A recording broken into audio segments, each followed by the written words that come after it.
दिल्ली में एसएससी की तैयारी कर रहा अजय मेरतिया ठंड की छुट्टियों में अपने घर जयपुर जा रहा था। एक गलत बस में कैद होकर वो शमशान हो चुके सतपुरा गांव में पहुंच जाता है, जहां उसकी मुलाकात 90 साल से यक्षिणी के कैद में पड़े अपने मरे हुए दादा भैरव सिंह मेरतिया से होती है। और भैरव सिंह के पास्ट में हुई घटनाएं अजय को पता चलती है। अब आगे 24 साल का भैरव सिंह मेरतिया उस रहस्यमयी बुढ़िया के बुने हुए जाल में फंस चुका था। बेहोश पड़े भैरव सिंह की जब आंखें खुली तो उसने देखा वो दूल्हे की तरह तैयार होकर एक मंडप पर बैठा था। बगल में वही नीली आंखों वाली सुंदर लड़की दुल्हन की तरह सज कर बैठी मुस्कुरा रही थी। पूरे माहौल में अजीब सा सन्नाटा था।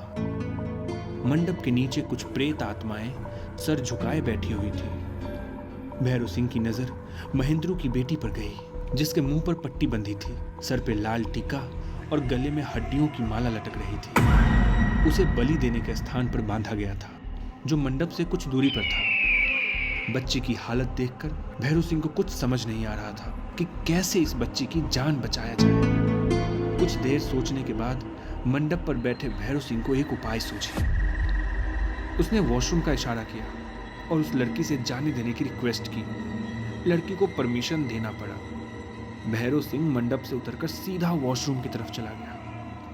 वॉशरूम का दरवाजा बंद करते ही भैरव सिंह खिड़कियों से कूदकर बाहर निकल आया और चुपचाप पीछे के दरवाजे से अंदर दाखिल हुआ।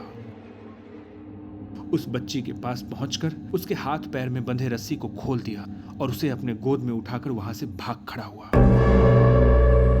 दूसरी तरफ एक लंबी थका देने वाली इंतजार के बाद मंडप पर बैठी लड़की का पेशेंस खत्म हो गया। वो तुरंत वॉशरूम की तरफ गई और दरवाजा नॉक करने लगी। कुछ देर तक अंदर से कोई आवाज ना आता देख उसने दरवाजा तोड़ दिया। वॉशरूम खाली था। उसने तुरंत सारा माजरा भांप लिया। भैरव सिंह महेंद्रू की बेटी को लिए भागता हुआ गांव के बीचों बीच पहुंच गया, जहां गांव वालों ने अब भैरव सिंह के लौटने की उम्मीद छोड़ दी थी। वहां उसे और महेंद्रू की बेटी को सुरक्षित देखकर सभी खुशी से झूम उठे और भैरव सिंह की बहादुरी के गुण गाने लगे। महेंद्रू अपनी बेटी वापस पाकर फूले नहीं समा रहा था। मालिक, मुझे समझ नहीं आ रहा है कि आपका शुक्रिया कैसे करूं। अगर आप नहीं होते तो दोबारा मैं अपनी बेटी की शक्ल कभी नहीं देख पाता। इतना कहते कहते महेंद्रू रो पड़ा। भैरव सिंह को अपने मकसद में कामयाबी तो मिल गई थी, लेकिन उसे नहीं पता था कि उस लड़की का प्रस्ताव ठुकराकर उसने कितनी बड़ी गलती की थी और उसका परिणाम कितना बुरा हो सकता था। भैरव सिंह का धन्यवाद देकर सभी लोग अपने अपने घर चले गए।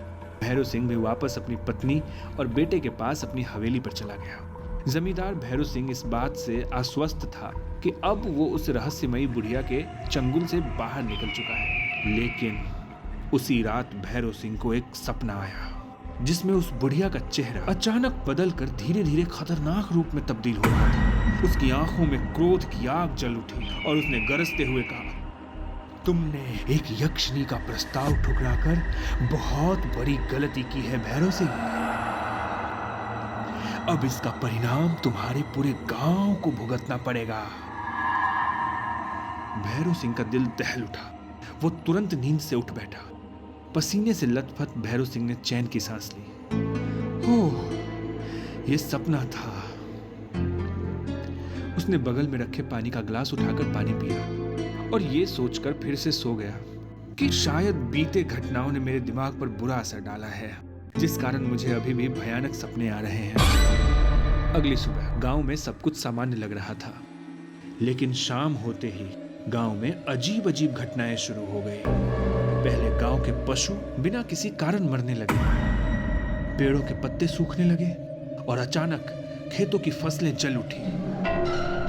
लोग घबराकर भैरव सिंह की हवेली पर दौड़े। कोई समझ नहीं पा रहा था कि यह सब क्यों हो रहा है। भैरव सिंह ये सब सुनकर हक्का बक्का रह गया। वो चुप्पी साधे सुनता रहा। इन घटनाओं को अभी 4 दिन भी नहीं बीते कि एक रात जब गांव के सारे लोग सो रहे थे, अचानक आसमान में घने काले बादल छा गए। जोर जोर से बिजलियां कड़कने लगी और देखते ही देखते बिजलियां आग का गोला बनकर पूरे गांव में बरस पड़ा। गांव का हर घर जलने लगा, पर आग इतनी भीषण थी कि कोई भी उसे रोक नहीं सका। चारों तरफ चीख पुकार मच गई।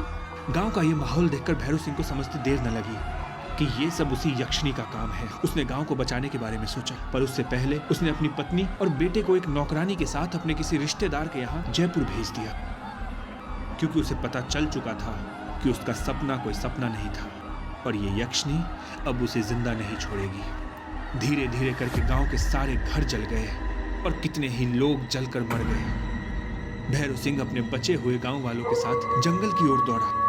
वो यक्षिणी को ढूंढने के लिए बेताब था। उसने जंगल के बीच जाकर चिल्लाया, हे यक्षिणी, मुझे माफ कर दो। मैंने तुम्हें रहने के लिए जगह ना देकर बहुत बड़ी गलती की। इसकी सजा तुम गांव वालों को मत दो। मैं तुम्हारे प्रकोप से अपने गांव को बचाना चाहता हूँ। यक्षिणी प्रकट हुई। उसने कहा, अब तो बहुत देर हो चुकी है भैरव सिंह। इस तबाही से बचने का एक ही उपाय था, अगर तुम मुझसे विवाह कर लेते। लेकिन अफसोस, अब तो ये होकर रहेगा। भैरव सिंह ने घुटनों पर गिरकर कहा, मुझे एक आखिरी मौका दे दो। मैं तुम्हारे साथ विवाह के लिए तैयार हूं। यक्षिणी कुछ देर के लिए चुप रही, फिर उसने ठंडी मुस्कान के साथ कहा, अब कोई फायदा नहीं भैरव सिंह। ये आग तब तक जलती रहेगी जब तक ये पूरा गांव शमशान नहीं बन जाता, और इसमें तुम भी मरोगे। फिर मैं तुम्हारी आत्मा को कैद कर उसे तड़पाऊंगी, तुम्हें गुलाम बनाकर सदियों तक अपने पास रखूंगी, ताकि मेरे अंदर जल रहे बदले की आग को ठंडक मिल सके। तुम्हारी आत्मा को मैं कभी मुक्त नहीं होने दूंगी भैरव सिंह, कभी नहीं। और इस भयानक हंसी के साथ यक्षिणी गायब हो गई। देखते ही देखते पूरा गांव जलकर खाक हो गया। गांव में कुछ भी नहीं बचा। और इस घटना के बाद बचे कुचे लोग जो गांव छोड़कर भागने में कामयाब हुए थे, उन्होंने दोबारा कभी सतपुरा की तरफ मुड़कर देखने की भी हिम्मत ना की। आज उसी शमशान बने सतपुरा गांव में बैठे अजय मेरतिया ने जब अपने परिवार की कहानी सुनी तो उसके आंसू रुक नहीं पाए। उसने अपने आंसू को पोंछते हुए भैरव सिंह से कहा, दादाजी, ऐसा कुछ तो उपाय होगा जिससे आपकी आत्मा मुक्त हो जाए और हमारे गांव सतपुरा से यक्षिणी का साया हट सके। मैं फिर से यहाँ हंसते खेलते लोगों को देखना चाहता हूँ दादाजी, और फिर से अपना सतपुरा गांव बसाना चाहता हूँ। मुझे इसका उपाय बताइए दादाजी। अपना सर झुकाए जमीन पर बैठे भैरव सिंह मेरतिया की आत्मा ने अजय से कहा, एक उपाय है, लेकिन उसके लिए तुम्हें कालापुर जाना होगा। क्या अजय मेरतिया अपने मकसद में कामयाब हो पाएगा? आखिर क्या था वो उपाय जिससे भैरव सिंह मेरतिया की आत्मा मुक्त हो सकती थी? क्या अजय फिर से अपना खोया हुआ सतपुरा गांव बसा पाएगा,